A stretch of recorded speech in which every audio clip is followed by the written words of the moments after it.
The guy before me, the 2-hole, he tried to snap him off a curveball, but it missed. So I was thinking he's probably just going to try to sneak one away to get ahead in the count. And sure enough, first pitch, he threw me a fastball that he left over the heart of the plate, and I did not miss it. Welcome to episode 327 of Alberta Dugout Stories, the podcast. I'm Joe McFarland. Before we get started, just a word of thanks for your patience, as it's about this time of year where we typically start ramping up our writing. Unfortunately, with work commitments and an unexpected sickness that plagued my family in particular, we've been a little slower this week. We appreciate you sticking around and promise we'll have some great stories to share in the days and weeks ahead. Let's get to the news now for another busy week of baseball, and we'll start with a trio of updates from the pros. Dawgs alum Micah McDowell is off to a strong start with the single-A Jupiter Hammerheads. The Miami Marlins prospect's hitting .333 and hit his first professional home run last Thursday against Dunedin. McDowell swinging at the first pitch, lifts it in the air, deep right field, going back on to Hernandez. He's at the wall, he leaps, and this ball is gone! Micah McDowell just getting it over the wall, past the outstretched glove of Hernandez. Another solo shot for the Hammerheads, and we're tied at 2. McDowell has driven in 3 runs and also stolen a base in those 3 games. A strong start to the season as well at the plate for fellow Dog Gavin Logan. The Oyen native is hitting .455 with 3 RBI in his first 3 games for the Hillsborough Hops. And Wetaskiwin's Matt Kootenay is on the way up again. The Edmonton Prospects alum and Los Angeles Angels prospect started the year with the single-A Inland Empire 66ers and is now being promoted to the high-A Tri-City Dust Devils. He played a few games in Double-A last season as well and would love to end up back there before too long. Also on the pro baseball scene, a trio of players are taking different routes this summer to take their dreams to the next level. Former Okotoks Dawgs infielder Jarrett Burney is signing with the Washington Wild Things of the Frontier League. Former Metasnap Mavericks catcher Zach Starks posted on Instagram saying that he'll be joining the Santa Rosa Scuba Divers of the Pecos League. And finally, former Lethbridge Bulls hurler Kyle Bloor is heading to the Savannah Bananas, kind of. The former Minnesota Twins free agent signing says he's suiting up with the Banana Ball firefighter squad. Heading over to the U.S. college ranks now, and what a week it was with several highlight reel performances. Here's our usual top 5, starting with Dawgs Academy and Okotoks Dawgs slugger Nash Crowell, who has set the Reinhardt University career home run record with 56. That came just a week after Logan Grant did the same thing with Bellevue. We'll hear from Crowell in just a few minutes. Fellow Dawgs alum Aiden Macris went off with Bellevue University. He hit .429 with 9 hits, including 4 homers, 8 runs scored, and 10 driven in as the Bruins continue their roll. Macris has been named the North Star Athletic Association's Hitter of the Week. In that same division, congrats to Regina's Takeo Cookson, as he's been named the NSAA Pitcher of the Week. He threw a complete Game 3 hitter in Valley City State's 6-0 win over Jamestown. He struck out 9 in the 98-pitch performance and is now 2-2 on the season with a 3.54 ERA in 8 appearances. Also on the bump, AHP Academy alum Cole Huebner continues to shove with Indian Hills. He threw a complete game shutout in a 10-0 win over Des Moines Area Community College, allowing 7 hits and no walks while striking out 10. In the process, he also notched his 100th career strikeout. Huebner was also named an Iowa Community College Athletic Conference Co-Athlete of the Week. And fellow AHP product Emery Cairns had a big weekend as well. He hit 2 homers and drove in 6 as Seward County swept a doubleheader with Colby Community College. He's hitting .278 on the season with 3 home runs and 11 RBI as a freshman. On the CCBC front, kind of a quiet weekend with just a pair of series going on. The University of Calgary Dinos are in a split with the VIU Mariners, while the TRU Wolfpack also split with Victoria Golden Tide. UFV remains atop the standings at 9-3, while PBA is 8-4. TRU rounds out the top 3 at 9-7. This weekend, it's PBA home to TRU, the Dinos host UFV, and the Edmonton Collegiate Hawks host Victoria, meaning all 3 Alberta teams are on home field. Hopefully Mother Nature gives them a little bit of a reprieve. Speaking of the CC, they'll be looking for some volunteers heading into the Canadian College World Series in Lethbridge at Spitz Stadium during May long weekend. They're looking for scorekeepers, 50-50 50 sellers, front gate workers, and more. Email brent@underthelights.ca if you're interested. A couple of commitment announcements from the past couple of weeks. AJ Rogers of Dawgs Academy is committing to San Jose State University. Matthew Mateer of the Parkland Twins is heading to St. Charles Community College. And finally, St. Joe's Academy and Red Deer product Ethan Savage will be traveling to Minnesota North College. A big congratulations to the Central Alberta Sox on claiming the 18U gold at the Big League Experience Icebreaker Tournament in Kamloops this past weekend, where they went 4-1. A shout out to Fort McMurray's Andy Walsh, who took part in the 2025 Trailblazer Series in Vero Beach, Florida at the Jackie Robinson Complex. Walsh was one of 5 Canadians suiting up in the series. Some cool news from Baseball Canada as the junior national team will be taking part in a series against 3 MLB Draft League teams June 10th to 15th. It'll be a great way to showcase some of the upcoming talent on that Canadian roster about a month before the MLB draft. Now on to this week's guests, and we'll start with the new home run king at Reinhardt University.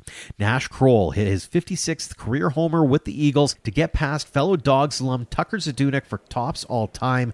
It's been quite the journey for Crowell, who we spoke with last season after he hit a walk-off homer less than a week after he was hit in the face with a fastball. This time, he's going viral for all the right reasons and is now turning his attention to winning more games when it matters most. Nash, thanks so much for joining us here on the show. Yeah, thanks for having me. It's always a pleasure. Well, congratulations first off. Nash Crowell, home run king of Reinhardt. How does that sound? I mean, it's got a pretty good ring to it. I mean, it was Tucker's for a little bit there, but happy to take it from that guy.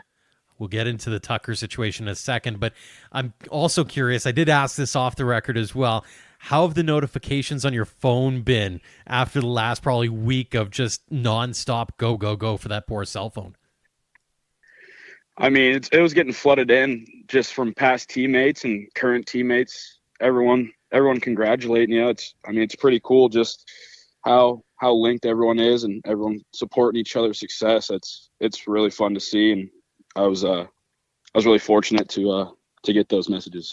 A lot better than trending because of being hit in the face, right? Yeah, I mean, it was under better circumstances for sure. It felt a lot better. I can only imagine. Hey, take us back to the beginning of the season. Was this something that was even on your radar going in? Yeah, I mean, me and Tucker had talked about it because we knew he had the record and how many he had and how many I had before going into the year. And he was like, man, you're going to break that by March. I'm like, I'm not holding on to the record for too long. So. Mm-hmm. So as you start racking up more home runs and the season progresses, when does the thought actually cross your mind that, hey, this is actually going to happen? I mean, it's not really a thought that crosses your mind throughout the season. You're just kind of playing ball. And then, I mean, we're just playing a weekend series. It was my first at bat of the weekend. I put one out and they announced it over the speaker. Like, I didn't even know I needed one more to do it. It's just something that happens when you're not thinking about it, I guess. Mm-hmm. So clearly not feeling much in the way of pressure or anything to get it done, or like, you know how hockey is where it's like, oh, they're gripping the stick too tight. Like, there was none of that by the sounds of it. No, I mean, when you're trying to hit home runs, it doesn't usually work out for you. So I was just trying to hit the ball hard and got the right launch underneath it, I guess. Mm-hmm. So take us through that at-bat for a moment. Do you remember it pretty vividly, or is it one where it's just like, hey, I got a hold of one and bang, out she goes? Yeah, I remember it was my first debut of the weekend. Like I said, Friday, they had the Friday night guy out there, and I'm looking at the scouting report, and they're saying he's a pretty heavy fastball guy, but he can mix in a curveball for a first pitch. And I'm sitting there, and the guy before me, the 2-hole, he tried to snap him off a curveball, but it missed. So I was thinking he's probably just going to try to sneak one away to get ahead in the count. And sure enough, first pitch, he threw me a fastball that he left over the heart of the plate, and I did not miss it. So you said that you weren't totally certain on the numbers and whether you were at the record, or did you know as you're rounding the bases that, hey, this one's mine now?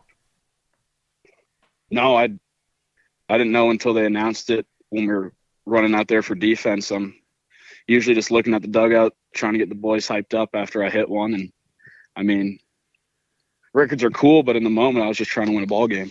Well, that's just it, especially when, you know, it's after the bottom of the first, so you've got more important business to take care of, I'm sure. But is there a little bit of celebration maybe in between innings, or at least a tip of the cap kind of thing as the game's going on? I mean, there's congratulations from the guys, a couple handshakes, a couple hugs, but don't really want to take away from what we had going on. And that was, I mean, like I said, winning the game, that we still had a lot of game left in it. So, And you guys did end up getting that victory. After the dust settles, you shake hands at the end, you get back into the clubhouse. Who's the first person you're calling after the game? Oh, it's usually my dad. We always talk ball, and I didn't know if he knew that was the one or not. So, what did he have to say? I mean, he thought it was cool, but he was like, there's still more to hit. There's still games to be played. Keep doing it. I love it. We've talked a little bit about Tucker, and talk about what he had to say to you after finally getting that record. I mean, it's just a congratulations. I've known that guy for a few years now, and I mean, that's what we were both doing. We were playing together, batting right beside each other in the lineup. We're hitting home runs, and I mean, he knew I was gonna take the record. It was just a matter of time, I feel like, and there wasn't any bitterness. Like, it's all love. It's all love. How cool was it to take it from a guy that you do know, right? Like, it's one thing to do it if say, for example, it's a guy that did it in the 70s or 80s, but here's a guy that did it, a season ago kind of thing, and you've known him for quite some time now. It's cool. I think it means more to do it instead of just some guy that did it 50 years ago. He's older than I am. A lot of respect for Tucker, and he was a leader on our team. Every year he was at Reinhardt. And so to be able to take that and surpass him on the leaderboard for home runs, makes you feel good. For sure. Interestingly enough, a week earlier, another teammate of yours at Dawgs, a teammate of yours at Bismarck, and a teammate with you in the WCBL as well, Logan Grant, did it at Bellevue. How cool is it to have that, within a week of each other, to be able to share in that knowledge of, hey, you're both home run kings?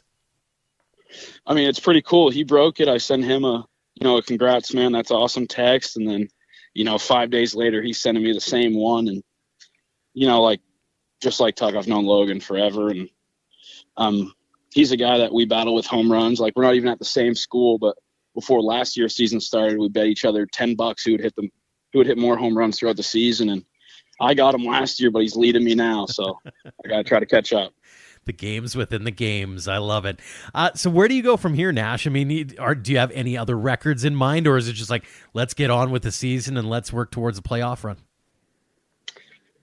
No records in my mind right now that I can think of. I'm just trying to get into the playoffs, get back at the World Series, and finish the job that we left there last year. Let's talk about the team that you've assembled for this second season here. You guys are on a good run season-wise. How focused are you on winning some hardware, and how good of a shot do you think you guys have? I think we got a great shot. I mean, we got a great pitching staff this year. They're leaving us in ball games pretty much every time we're on the field. I mean, we got a shot every game. We got some good guys, some new guys. We lost pretty much our whole starting lineup from last year, and I think we did a good job filling those holes. I mean, it's just going to come down to how bad we want it, really. If we can get the big hits and the big moments and execute and make the routine plays, if we can just play some clean baseball, I think we're gonna play for a while. Are those some of the lessons that you maybe learned from last year? And you kind of mentioned leaving something on the table. Now you can kind of take some of those lessons and bring them ahead to 2025 here? Yeah. I mean, we talk about last year's success and what it took to get there. And I mean, you got to be good to get lucky. So we just got to put ourselves in the right positions to have those moments go our way and not take those things for granted. And last year, like I said, we lost a lot of guys. We had a lot of old guys. This year we got some younger guys that are trying to fill those spots, and it's just trying to get them mentally and physically prepared for those moments so that when they happen, those big situations happen, they're ready to succeed. Absolutely. Final question for you here, Nash. What would it mean to you to be a College World Series champion? I mean, senior year, I think that's the best way to go out. That's how I want to do it. We're working hard every day to put ourselves in the best spot to make that happen. I mean, I'll be over the moon excited. I'll be at the bottom of that dog pile right away. And on top as well, and no short course as well, knowing how excitable of a character you are, Nash. Well, again, congratulations on the home run record. Congratulations on all the success this season. Congrats on best of luck going forward here with Reinhardt and beyond. And again, thanks so much for joining us here on the show. Yeah, thanks for having me. We head to the CCBC now for a chat with Prairie Baseball Academy infielder Nate Garth. The Calgary native is having a great start to the season, hitting .390 with 6 RBI in 11 games for an offense that is always going. The Calgary Cubs product is enjoying life in a smaller city and hopes to help get PBA back to the promised land. Nate, thanks so much for joining us here on the show. It's great to be here. Another season of CCBC baseball is underway. You're off to a flying start on a personal level. The numbers kind of speak for themselves. I won't make you regurgitate them, but how are you feeling about your season so far? Yeah, I'm feeling pretty good. Like it's definitely been kind of crazy. Like, you know, being a freshman and like just trying to do my role as best as possible. And I definitely just am taking it game by game, but it's definitely nice to be off to a good start like this. Absolutely. How's that transition been? You're a Calgary born and raised. Going to a smaller city is one thing, but obviously going there and playing ball regularly has got to be an interesting transition in and of itself as well. Yeah, it's definitely been a big transition from, you know, being on your own, not with your parents, doing a lot of the stuff that you don't want to do, like groceries and that sort of thing. But it's definitely been a very good experience so far, and I'm really liking Lethbridge, and it's just been great. Fantastic. Heading into the season, did you have any expectations or goals of yourself heading in? Not really. I just wanted to kind of just help my team out, do the best I could, and I really didn't have anything that I was set on. I came here to play baseball, kind of want to go further with it, so I knew this was a good place to come, and definitely wanted to come play in the CC. I know it's a good ball here, so it wasn't really a big goal here or anything. I just knew it was a good school to come to and a good program, and that's about it. Very cool. PBA is, of course, known as being a powerhouse every year. They've always got a target on their back in a sense, but they haven't won one in a while. So looking at this team, what makes you think that this is the one that's going to crack that goose egg that's been looming over its head for the last few years here? I think, honestly, the relationships right now and just the team dynamic. Like, I know in teams before, kind of guys haven't really bonded together a whole bunch, and there's been kind of like that type of a team. Mm-hmm. But this year, just everyone's very close. It just feels like you're out there playing with just friends you've known for years, and you just met these guys. But it's been really good that way, and I think the coaching as well has just been great, obviously for years. But I think it's just going to be a good year this year. Mm-hmm. Speaking of coaching, I've known Hubs for a long time. Give me the insider scoop from someone who's, I'll call it, relatively new to the mindset of Coach Hubs and the coaching staff as a whole at PBA. What's it like coming in as a freshman and learning the ropes of the CC through those guys? Oh, yeah. It's definitely been a very good to come in and play for those guys because, you know, Hub's been very good to all of us, and he's a bit of a scary guy, but once you get to know him, he's there, and he's there for you, to be honest. Like, mm-hmm. You know, everything he gets you to do, you know, it's for your good. And, you know, it's been great coming into the CC and playing under those coaches. And obviously he's a big teddy bear at the end of the day too. Like, he cares so much mm-hmm. about the players and the program, doesn't he? Yeah, that's how it feels. Like at the start, it was hard to get a read on just kind of him and the coaches, and but now it's just, you know, exactly that they're here to make, or that they love every single one of us, and they're here for us, to be honest. Like, looking ahead here, and obviously you've still got a few weeks left in the season. What are you guys looking to build on, or what kinds of things are you working on to make sure that you're hitting your stride heading into that May long weekend?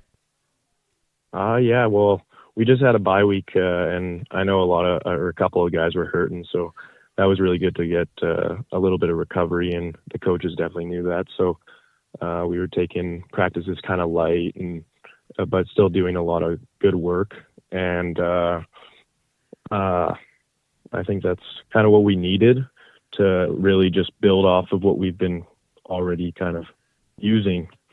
Mm-hmm. And it's been good. It's been a good season so far. Absolutely. When you look at what's been going well for yourself, how much of your season is sort of being a sponge, right? As a freshman, you're learning on the fly of how intense a season the short season can be, but also how kind of weirdly long it can be as well. How much are you learning on the fly here? Yeah, I'm learning a lot. Like high school baseball has been, it's kind of easy on its own. Practices are a lot lighter, not as much, and games are a lot easier. And coming in here, definitely the sophomores are a great tool to be able to kind of talk to and learn a lot from. Like I've definitely learned a lot about the game and just how to play the game through the coaches, one, but also from the players that are older, and just talking baseball and talking swings and defense wise. And it's been great to be able to come here and really learn a lot. That's great to hear. What would it mean to you to take home a CCBC championship in your first season with PBA? I think that would be honestly everything, especially with this group of guys. Like I know I've had teams in the past where we're close, but this team is so close together with everyone, and I feel like winning it with these boys would just be awesome. And I know it would be huge for the coaching staff, as they definitely want one soon here, as it hasn't happened in a little bit, but they would just be awesome to win it with this squad right now. Mm-hmm. Let's get in your baseball past here a little bit. You're originally from Calgary, born and raised, Nate. How did you get into baseball in the first place? I got into baseball. I always played hockey throughout my childhood, and then I remember I would always play different kind of sports growing up, like lacrosse and soccer through the off seasons. And then I remember my dad signed me up for baseball just in the spring, just to see if I liked it or just try it out. And then I remember just from like the first games, I really enjoyed it and had a lot of fun playing it. And then after a little bit, I kind of realized that I needed to kind of pick between a sport if I wanted to go anywhere with it. And I just chose baseball at probably around 13 years old. And then it's been baseball year round for me ever since. Very cool. Whose poster was up on the wall when you were growing up? Honestly, probably like Mike Trout. I really like just his swing and play style, or actually from a younger age, Anthony Rizzo, first baseman as well. And I really liked watching the Cubs. I'm a Cubs fan, so always love watching Rizzo. Those are a couple of good ones for sure. You mentioned that when you had to make that choice. Was it difficult to make that choice? Because like everybody knows, Alberta and Canada are kind of hockey centric, right? So was it difficult to make that choice, or you're like, no, this is clearly where I got to go? It was a little bit difficult, but honestly, I was kind of falling out of love with hockey a bit, and baseball was kind of that newer thing to me at the time, and I was a lot better at baseball than hockey at the time as well. So I just kind of wanted to move on and focus on baseball, and it felt just kind of almost like a relief to just be able to focus on one thing. Mm-hmm. You're a product of the Calgary Cubs, if memory serves me correct. You're also the product of the Jamie Mitchell Elite Baseball Program. Looking back on those two experiences, what do they mean to you in your development, not just as a ball player, but obviously as a human being as well? Yeah, definitely. Like the Cubs have always been loyal to me, and I loved playing for them. It was kind of a smaller organization in Calgary, but I just love the coaches there. Like Jamie Mitchell has been my coach since I was probably 14 years old, and he's taught me a lot of stuff. And I remember I did his winter program jam elite, and it was great because I just kind of was a guy who liked playing baseball, was kind of just naturally kind of raw at playing. Mm-hmm. And then just him being able to develop guys and kind of keep it fun was great for me. And he definitely taught me a lot. And he was also a PBA guy, so he was actually the guy who told me about PBA and took me and a couple guys on a visit here, and that's really what made me want to come here. And he's definitely been a great guy to be able to talk on the phone with about honestly anything. That's awesome. Looking back on the young career to this point, any favorite memories or moments where you had to take that step back and go, man, I can't believe I get to do this? I think it was probably, I got invited to a U16 Team Alberta showcase, and I just remember being on the bus without my parents and stuff and going out there by myself and kind of just looking around in Kamloops, just thinking like this could go somewhere. And that was kind of a pretty fun thing. Mm-hmm. And here you are at PBA already. Conversely, we all know baseball is a game of failure. So looking back on the young career, what's been the biggest hurdle or challenge you've had to overcome? Definitely, actually this summer, I was in my last year of high school baseball, and I actually ended up breaking my hamate bone. Ooh. And I went through 3 different medical exams, and they finally used a bone scan to be able to find out that it was broken. And I played most of the season with it completely broken. And then I had to wait pretty much all summer to get surgery for it. And I got surgery a week before I left to come to PBA, actually. And that was definitely a big hurdle because I came here, didn't know a whole lot of guys, didn't know the coaching as much, but they were also very supportive about it. And I just remember, like, for a whole month here, I wasn't able to do any baseball.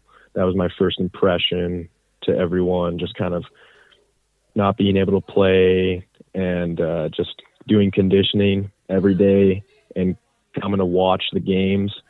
And that was definitely a very big struggle for me because I just wanted to play so bad and kind of show what I could do almost. Mm-hmm, absolutely. A few fun ones here before we let you go, Nate. First off, when you're at the ballpark as a fan, what's your go-to food in the concessions? Oh, I'd definitely go with probably the nachos. Nachos. Do you have any, like, are you a guac guy, a salsa guy, or is it just straight up cheese? I think salsa and cheese is probably the best. I couldn't agree more. When you get your walk-up tune of choice, what are you listening to?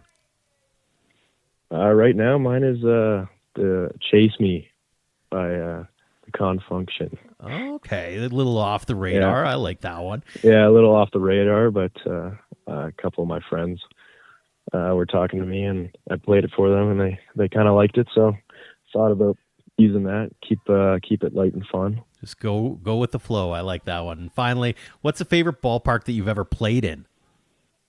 I don't really know. Like, I haven't played at too many crazy ones, but I feel like Lloyd Nolan Yard is definitely like just a really nice ball field to play at. Like, just Hub keeps that field super nice, and lips are always good, and I don't know, he always keeps it perfect.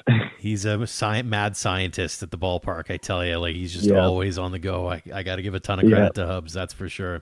A couple of standard ones we do to end off the show here, Nate. First off, let's say you're back home in Calgary, or maybe you're talking to those JV guys with PBA, and they're looking to get to where you're at now. What's that go-to piece of advice, those words of wisdom that you'd like to impart upon them?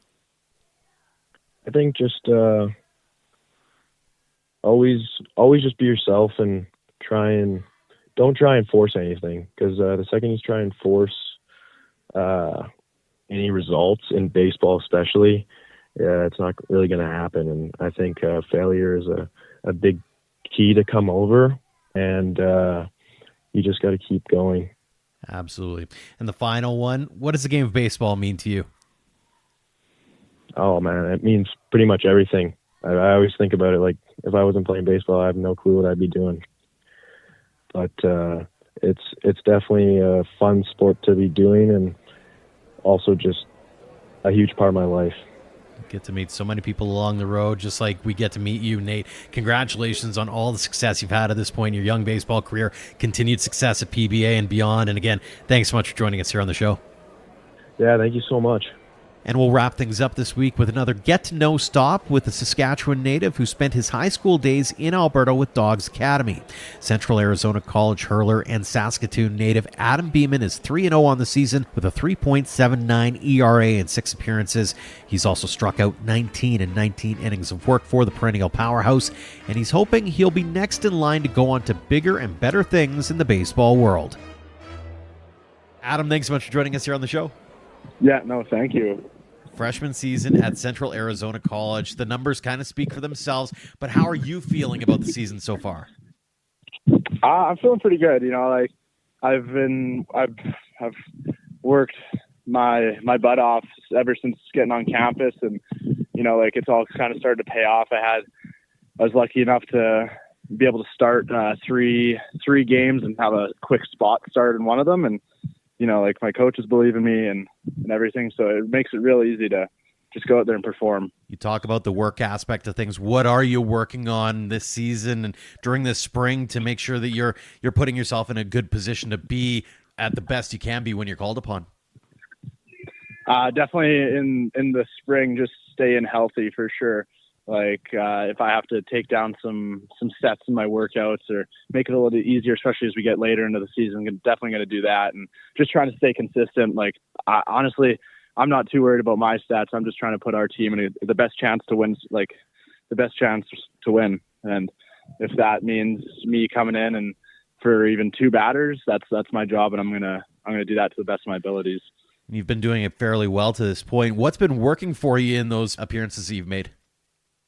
I would say just my mental prep and the consistency of my everything throughout the week. If I were to start on Friday or Saturday, and the preparation starts right after that game. It's what I eat, how I stretch, how I take care of my body, my catch play throughout the week, and really just making sure I'm mentally ready to go and I'm present with each pitch. I'm always curious about the guys who are freshmen or redshirt freshmen. In your case, how's that transition been going from high school in Okotoks to a big college like Central Arizona? Yeah, you know, I'd signed here at Central Arizona pretty late, and I was lucky enough that the coaching staff had wanted to pick me up later. And, you know, I just came into the fall last year in 2023, just hoping that I could compete and do my job, and hopefully coaches like what they saw. And, you know, they did like what they saw of me, and I did too. We had chose the redshirt path just to help develop my velocity a little bit. And, you know, that went really well. But even that redshirt year was the best year I think I've ever had of my baseball career development wise. I mean, I had all the time in the world just to focus in on mechanics and pitch design with our pitching coach. And it really helped me get prepared to be dominant this spring. How much of that redshirt season did you spend just soaking in everything? They are always known in Central Arizona for good pitching staff. So even just being a sponge and learning from those older guys who are going on to bigger and better things as well. Yeah, I mean, I asked as many questions as I could. There's another Canadian pitcher. He played in Canada and all that, and you know, we talked quite a bit. And I wanted to learn everything, and I definitely was grateful every time I got to go on the field and look at the field and just understand how I got here and all the work I put in to get here. It's a pretty cool feeling. And yeah, you kind of look up to those older guys that are going on to getting drafted or going to Power 5 NCAA school, and just kind of see what they do, pick their brains, how they might prepare or throw pitches or kind of do all that. But You're at a school that has a pretty long track record of winning as well. So do you feel any pressure in that regard to make sure that you're bringing your A game? No, not at all. I mean, I think for me, the pressure of my life was, when I had quit hockey after getting drafted in the WHL, it was being a baseball player and making people not think that, why did he quit hockey? I think if anything, I maybe put a little bit of pressure on myself there, but now I'm happy to be here. Our coaches are great and they just want us to succeed and they give us the tools to succeed for sure. And you've been succeeding to that point. I'm curious, what's the vibe in the clubhouse like as you get closer and closer to yet another playoff run? Definitely gets more exciting for sure. Maybe at times a little tense, but no, very exciting. We're really glued together group and we all want it just as bad as everyone else. And we're willing to do anything to win that national championship for the school and for us. So we got, I think, about 9 more conference games left, and we got to make the rest count for sure.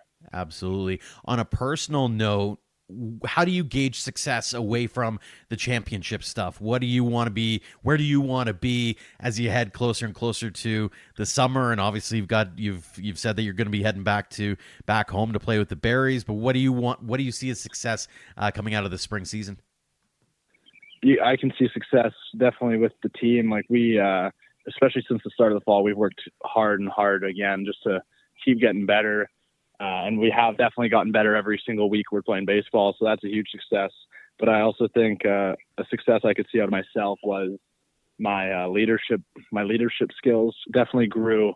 And I think that has a big aspect in how some of us are doing for sure. Absolutely. Let's get into your baseball past here a little bit. Adam, you're originally from Saskatoon. How'd you get into baseball in the first place? I'd always play. I just had played it since I was about 11 or 9 even. My mom played softball, baseball, and all that back when she was growing up too. So it was just kind of expected. I'd play hockey and baseball, and I had to face a decision if I wanted to continue hockey or continue baseball. And my brother, he had picked hockey, and I was like, I'm going to do something different. I'm going to pick baseball, and I'm very, very happy with that decision. Do not regret it at all. You've alluded to it a couple of times now. You're one of the very few guests I've had on this show that can claim they have a elite prospects page, but you're actually, as mentioned, a draft pick of the Hurricanes. How tough was it for you making that jump from hockey to baseball?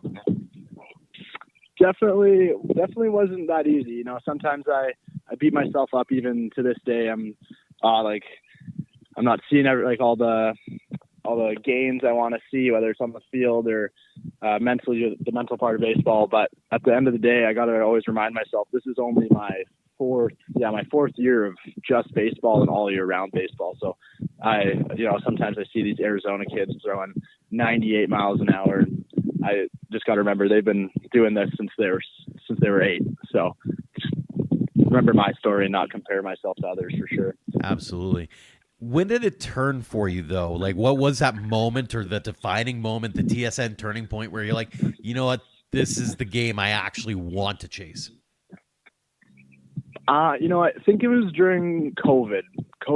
I played midget AAA hockey, and it was just a crazy season with only 7 games, and I just kind of fell in love with the game, and I had always looked forward to and loved baseball season, the hot weather, and I think it was just that COVID year of hockey honestly changed my mind a little bit for sure.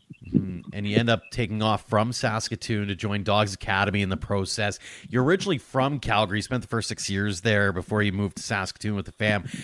What did that Dawgs Academy program mean to you? Not just the baseball sense, but the human being aspect as well.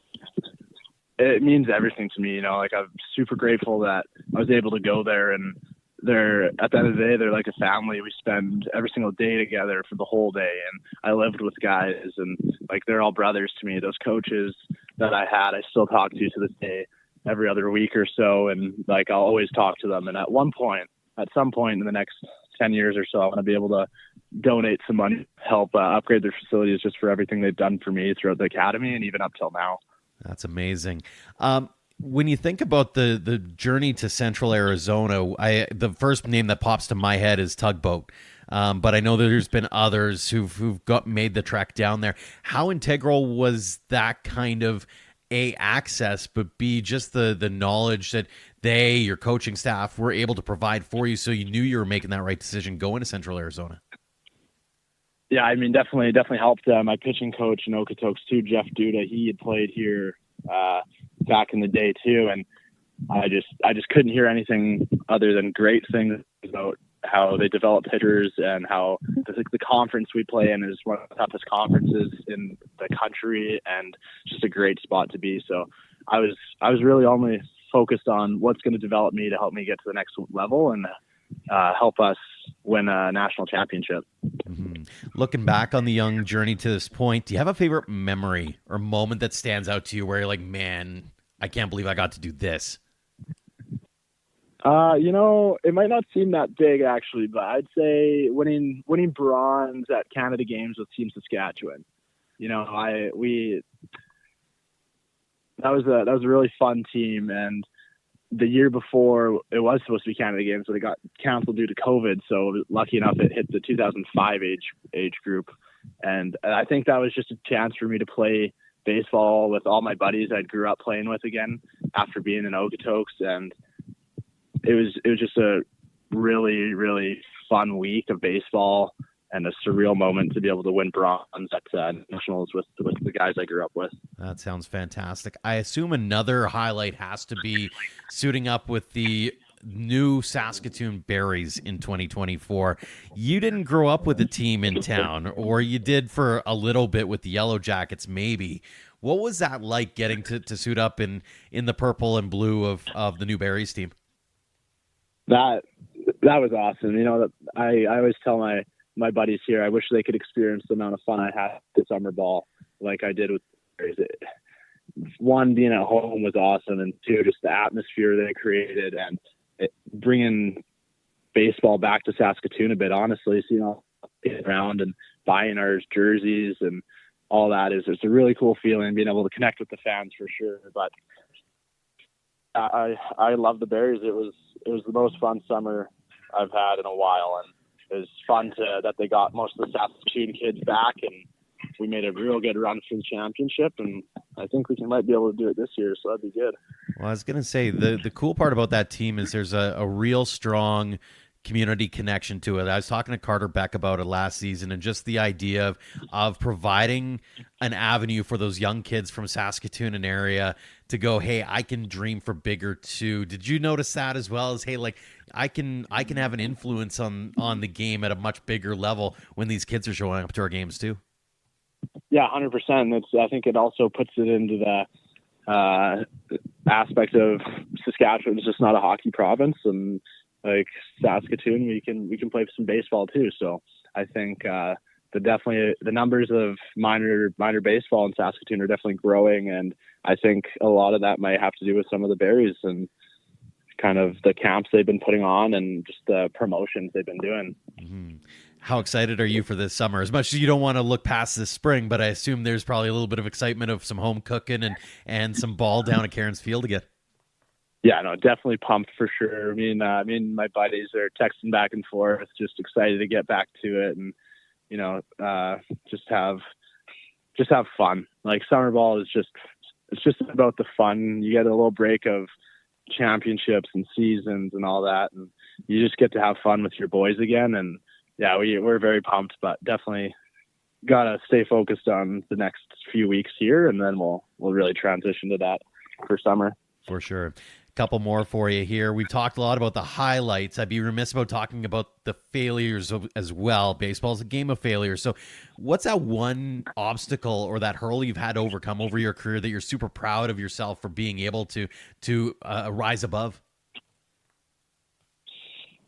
I'd say definitely the mental part of the game. It'll eat you up for sure. And I've had plenty of problems, or I shouldn't say problems, but times where I didn't do great. And the hardest part is just flushing it and just moving on to the next day, and learning from it. So in high school, I had torn my rotator cuff senior year, And that I think that was a big test for me, and it really made me I honestly loved baseball more after, because I looked forward to pitching every day or whenever I'd go out there and I was much more grateful for it. And even up to this day, I'm very grateful for my health and not having to sit on the sidelines. For sure. Speaking of those kids that you see in Saskatoon, or maybe they're watching you at Central, what's that one piece of advice or those words of wisdom you like to impart upon them, especially if they're starting out on their baseball journeys and they're wanting to one day end up in your very same footsteps? It's a game at the end of the day. Just like it's a kid's game, just have fun. And my head coach, Sean Cashman, puts it a good way. When we're playing wiffle ball in the backyard, we're not thinking about how pretty we look or how our mechanics look. We're just trying to hit the ball and get the job done. So a lot of the time is just not overanalyzing everything. Just have fun, and what you put into it is what you'll get out of it. So it's a great piece of advice. And the final question we ask everybody here on the show, Adam, what does the game of baseball mean to you? It means everything, honestly. It's to be able to play baseball is definitely a privilege. I just think it gives me an opportunity to be able to live in the States and pursue my dreams and be able to repay my mom and everything she's done for me. And it keeps life fun for sure. I can't imagine not playing baseball. I don't honestly know what I would do besides work out, and that wouldn't be very fun just doing that. So absolutely. Well, Adam, really appreciate you taking the time. Congratulations on all the success you've had at this point. Continued success in Central Arizona, in Saskatoon and beyond. And again, thanks so much for joining us here on the show. No, thank you very much. I appreciate you guys having me on. Thanks again to Nash Crowell, Nate Garth, and Adam Beamin for joining us this week. And thanks to all of you for downloading and listening. If you like this or any other episode, make sure to leave us a rating and review on your app. Those actions, of course, help spread the word about ADS. A tip of the cap, as always, to our Platinum supporters, the Okotoks Dawgs, Under the Light Sports and Entertainment, and the Western Canadian Baseball League for their generosity in helping us tell the game stories in our province. For more on our tremendous teammates, head to albertadugoutstories.com/supporters. Until next time, thank you for all of your support online, on social, and on air of Alberta Dugout Stories.